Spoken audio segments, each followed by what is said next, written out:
ቻይና በመካከለኛው ምስራቅ ሰማይ ላይ የጦርነት ዳመና ሲያንዣብብ እየታየ ነው ስትል አስጠነቀቀች። በአሜሪካ ዴንማርክና ግሪንላንድ መካከል የተካሄደው ከፍተኛ ውይይት ያለ ስምምነት ተጠናቀቀ። 470 ሺህ የንግድና አገልግሎት ሰጪ ድርጅቶች እንደተዘጉ ቢዘገብም መንግስት ግን በተቃራኒው የንግድ ፍቃድ ያወጡት ቁጥር ጨምሯል ሲል አስተባበለ። ኤርትራ የኢትዮጵያ መንግስት ጦርነት ለመጀመር ሰበብ እየፈለገ ነው ስትል ስጋቷን ገለጸች። የዕለቱ አርዕስተ ዜናዎች ናቸው። ቀጥለን ዝርዝሩን እናሰማችኋለን። ላይክ፣ ሼር፣ ሰብስክራይብ እያደረጋችሁ እንድትከታተሉን በአክብሮት እንጋብዛለን።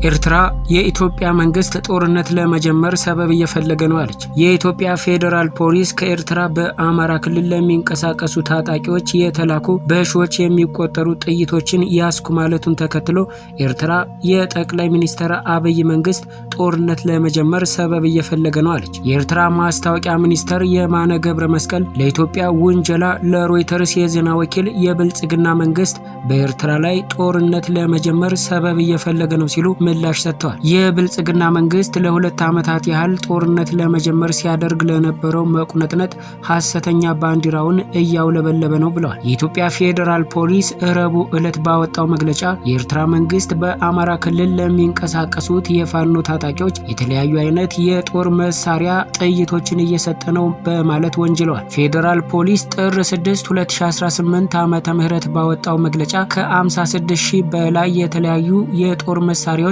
ጥይቶችን በቁጥጥር ስር ማዋሉንም ገልጿል። የኤርትራ መንግስት ግን ይህንን የኢትዮጵያ መንግስት ውንጀላ ጦርነት ለመጀመር የቀረበ የሐሰት ውንጀላ ነው ሲል አጣጥሎታል። የፌዴራል ፖሊስ ውንጀላን ተከትሎ ምላሽ የሰጡት የኤርትራው ማስታወቂያ ሚኒስተር ኢትዮጵያ ጥቃት ለመክፈት ሰበብ እየፈለገች ነው ብለዋል። ፌዴራል ፖሊስ በቁጥጥር ስር ያዋላቸው የጦር መሳሪያዎች የኤርትራ መንግስት ከኢትዮጵያ ውስጥ ባንዳዎችና ታሪካዊ ጠላቶች ጋር በማበር በትግራዩ ህወሓት በኩል የተላኩ ናቸው በማለት ከሷል። ተያዙ የተባሉት ከ56 ሺህ በላይ የተለያዩ የጦር መሳሪያ ጥይቶች ሲሆኑ ሲያጓጉዟቸው የነበሩ 2 ተጠርጣሪዎች ጋር በወልዲያ የፍተሻ ጣቢያ ላይ በቁጥጥር ስር መዋላቸውንም አመላክቷል። ፖሊስ በስውር የተላኩ ያላቸው 41999 የክላሽ ጥይት፣ 14000 የብሬን ጥይትና 800 የዲሽቃ ጥይት በአጠቃላይ 56799 ጥይቶች በቁጥጥር ስር መዋላቸውን በማህበራዊ ሚዲያ ገጹ ባወጣው መግለጫ አስታውቋል። የፖሊስ መግለጫው እንደሚለው ተጠርጣሪዎቹ ላይ በተደረገው ምርመራ የጦር መሳሪያዎቹ ጥይቶቹ ከኤርትራ መንግስት የተላኩ መሆናቸውንና ህወሓት መቀሌ ላይ ተቀብሎ ወደ አማራ ክልል በማስገባት ለፋኖ ለማድረስ ሲንቀሳቀስ ነበር። ጥይቶቹን ሲያጓጉዙ ተይዘዋል የተባሉት ተጠርጣሪዎች ላይ ፖሊስ አደረኩ ባለው ምርመራ ጥይቶቹ በሻዕቢያ መንግስት እንደተላኩና ህወሓት ከመቀሌ ወደ አማራ ክልል ሸዋሮቢት ለማድረስ መንገድ ላይ እንደነበሩም ተናግረዋል ብሏል። ህወሓት በበኩሉ በኤርትራ መንግስት ተልኳል የተባለውን የጦር መሳሪያ ህወሓት ከትግራይ ወደ አማራ ክልል ለማስገባት ተንቀሳቅሷል የሚል የቀረበውን ክስ ውድቅ አድርጓል። የህወሓት ቃል አቀባይ ሚካኤል አስገዶም ጭብጥ የሌለው ውሸት ነው ሲሉ አጣጥለዋል። ህወሓት ወደዚህ የወረደ ስራ የሚገባ ፓርቲ አይደለም ሲሉ የተከላከሉት ቃል አቀባዩ በውስጣቸው የተፈጠረውን አጀንዳ ለማስቀየስ ሆነ ተብሎ የተሰራ የውሸት ዜና ነው ሲሉ ተናግረዋል። አቶ ሚካኤል ይህ አይነቱ ክስ የተለመደ ነው ብለዋል። ወደ ግጭት እንዳይኬድ እኛ የበኩላችንን ጥረት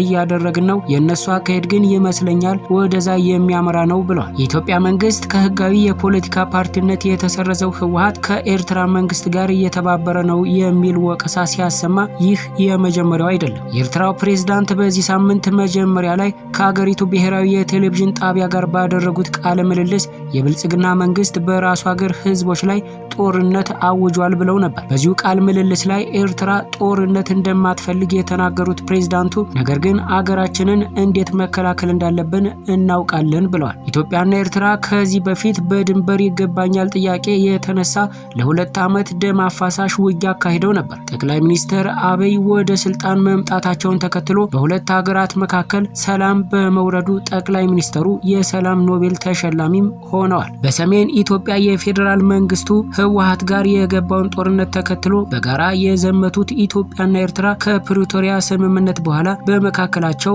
መቃቃር ተፈጥሯል። ጠቅላይ ሚኒስትር አብይ የባህር በር ማግኘት የህልውና ጉዳይ ነው ማለታቸውን ተከትሎ የሀገራቱ ግንኙነት እየተካረረ መጥቷል። ኤርትራ በአውሮፓውያኑ 1991 ነጻነቷን ማግኘቷን ተከትሎ ኢትዮጵያ የባህር በር አልባ ሀገር ሆና ቆይታለች። የኤርትራው ፕሬዝዳንት ኢሳያስ አፈወርቂ ባለፈው ሰኞ ከሀገራቸው ብሔራዊ ቴሌቪዥን ጣቢያ ጋር ባደረጉት ቆይታ የብልጽግና የቀይ ባህር ፍላጎት በኢትዮጵያ ህዝብ ላይ የታወጀ ጦርነት ነው ማለታቸው ይታወሳል። ኢሳያስ ለጦርነት ዝግጅት ወደ ኢትዮጵያ ሰው አልባ አውሮፕላን ወይም ድሮንና ሌሎችም የጦር መሳሪያዎች እየገቡ እንደሆነም ጠቅሷል። ፌዴራል ፖሊስ እንደሚለው የኤርትራ መንግስት የፋኖ ታጣቂዎችን ለማስታጠቅ የሞከረው ኢትዮጵያ ውስጥ አለመረጋጋትን ለመፍጠር ነው ብሏል። 470 ሺህ የንግድና አገልግሎት ሰጪ ድርጅቶች እንደተዘጉ ቢዘገብም መንግስት ግን በተቃራኒው የንግድ ፈቃድ ያወጡ ቁጥር ጨምሯል ሲል አስተባበለ። ባለፈው ሳምንት በፌዴራል ደረጃ ከተመዘገቡ 570 ሺህ የንግድና አገልግሎት ሰጪ ድርጅቶች መካከል 80 በመቶ እንደተዘጉ የስራ ክህሎት ሚኒስቴር የባለሙያዎች ቡድን ያደረጉት ጥናት እማኝ አድርጎ የሪፖርተር እንግሊዝኛው ክፍል መዘገቡ ይታወሳል። ዘገባው የመንግስታዊው የስራ ክህሎት ባለሙያዎች ያጠኑትን ጠቅሶ ይህን ቢልም የንግድና ቀጠናዊ ትስስር ሚኒስተሩ ካሳሁን ጎፌ ግን በተቃራኒው የንግድ ፍቃዱ ቁጥር ጨምሯል፣ ሚሊዮናትን ተሻግረዋል ሲሉ ተከራክረዋል። ካሳሁን በተረጋገጠ የፌስቡክ ገጻቸው ባሰራጩ ታህዛዊ መረጃ በ2011 ዓ.ም 1.6 ሚሊዮን የነበረው የንግድ ፍቃድ ወደ 4.6 ሚሊዮን አድጓል። ይህም 288% እድገት አሳይቷል ብለዋል። በአሁኑ ወቅት በሀገር አቀፍ ደረጃ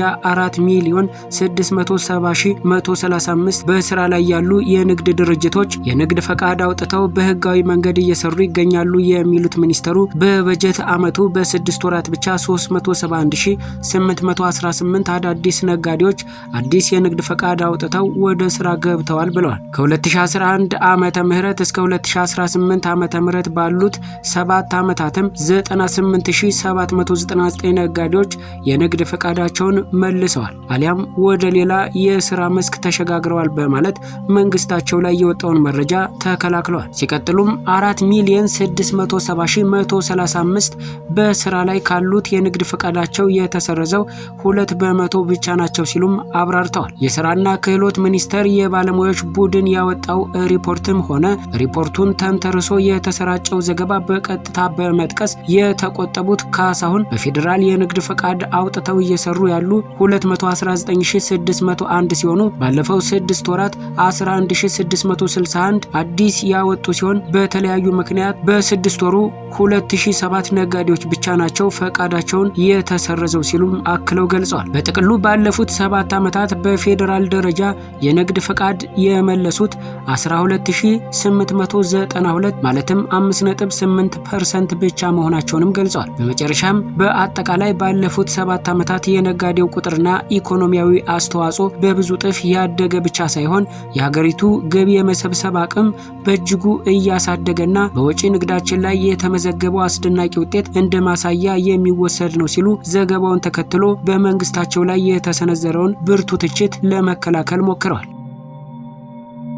በአሜሪካ ዴንማርክና ግሪንላንድ መካከል የተካሄደው ከፍተኛ ውይይት ያለ ስምምነት ተጠናቀቀ። በአሜሪካ በዴንማርክና በግሪንላንድ ከፍተኛ ባለስልጣናት መካከል በዋሽንግተን የተካሄደው ስብሰባ በግሪንላንድ የወደፊት እጣ ፈንታ ላይ መሰረታዊ ልዩነቶች እንዳሉ በግልጽ በማሳየት ያለ ስምምነት መጠናቀቁ ተገለጸ። ይሁን እንጂ ሁለቱ ወገኖች ለጉዳዩ መፍትሄ ለመፈለግ በሳምንታት ውስጥ የሚንቀሳቀስ ከፍተኛ የስራ ቡድን ለማቋቋም ተስማምተዋል። ከስብሰባው በኋላ መግለጫ የሰጡት የዴንማርክ የውጭ ጉዳይ ሚኒስተር ላርስ ሎክ ራስሙሰን ውይይቱ ገንቢ እንደነበር ቢገልጹም ግሪንላንድን በተመለከተ ከአሜሪካ ጋር መሰረታዊ ልዩነቶች እንዳለም አልሸሸጉም። ሚኒስተር ራስሙሰን እንዳሉት የአሜሪካው ፕሬዝዳንት ዶናልድ ትራምፕ ግሪንላንድን የአሜሪካ አካል የማድረግ ወይም የመቆጣጠር ፍላጎት አላቸው። ይህ እርምጃ ደግሞ በፍጹም ተቀባይነት የሌለው መሆኑን ለዋሽንግተን ባለስልጣናት ግልጽ ማድረጋቸውን ገልጸዋል። ከአሜሪካ ጋር አብሮ ለመስራት ፈቃደኛ ነን፣ ነገር ግን ደሴቷን ለመያዝ ወይም ለመቆጣጠር የሚቀርብ ማንኛውም እቅድ አንደግፍም ሲሉ ሚኒስቴሩ የዴንማርክን ጠንካራ አቋም አስታውቀዋል። ፕሬዝዳንት ትራምፕ ግሪንላንድ ለአሜሪካ ብሔራዊ ደህንነት ስትራቴጂካዊ ጠቀሜታ እንዳላት በተደጋጋሚ ሲገልጹ ቆይተዋል። ዴንማርክና የግሪንላንድ የራስ ገዝ አስተዳደር በበኩላቸው ግሪንላንድ ለሽያጭ እንደማትቀርብና የግዛታዊ አንድነታቸው ሊከበር እንደሚገባም ይሟገታሉ። አሁን ለመቋቋም የታሰበው የስራ ቡድን በሚቀጥሉት ሳምንታት ስራውን የሚጀምር ሲሆን የአሜሪካን የደህንነት ስጋቶች ከዴንማርክ ሉዓላዊነት ጋር አጣጥሞ ለማስኬድ የሚቻልባቸውን መንገዶች ይፈትሻል ተብሎ ይጠበቃል ብለዋል። ኢራንን መምታት አደጋ ነው ስትል ቻይና መልእክት አስተላለፈች። ቻይና በመካከለኛው ምስራቅ ሰማይ ላይ የጦርነት ዳመና ሲያንዣብብ እየታየኝ ነው ስትል አስጠነቀቀች። በመንግስታቱ ድርጅት የቻይና ምክትል ቋሚ ተወካይ በኢራን ዙሪያ ውጥረት እንዲነግስ ማድረግ መካከለኛው ምስራቅ ወደ ግጭት እንደማስገባት ነው ብለዋል። አሜሪካ በኃይል ጫና ለማሳደር የምትሄድበትን ርቀት እንድታለዝበው ጥሪም አቅርበዋል። ሁሉም አካላት ውጥረቱን ከማባባስ እንደሚቆጠቡ ቤጂንግ በመንግስታቱ ድርጅት የጸጥታው ምክር ቤት ጥያቄዋን አቅርባለች። ዋሽንግተን በግልጽ ቴህራንን ልትመታ እንደምትችል በተደጋጋሚ መግለጫ እያወጣች ነው። ይህም ሰላም አያመጣም በሚል ቤጂንግ ከሳለች። ቻይና ወታደራዊ አማራጮችን እንደማትቀበልም በምክር ቤቱ አረጋግጣለች። ቻይና ኃይል መጠቀም ለችግሮች ፈጽሞ መፍትሄ አያመጣም ስትል፣ የሩሲያ ተወካይ በበኩላቸው አሜሪካ የኢራን የውስጥ ጉዳይ ለፖለቲካዋ እየተጠቀመችበት ነው ሲሉ በጸጥታው ምክር ቤት ወቅሰዋል።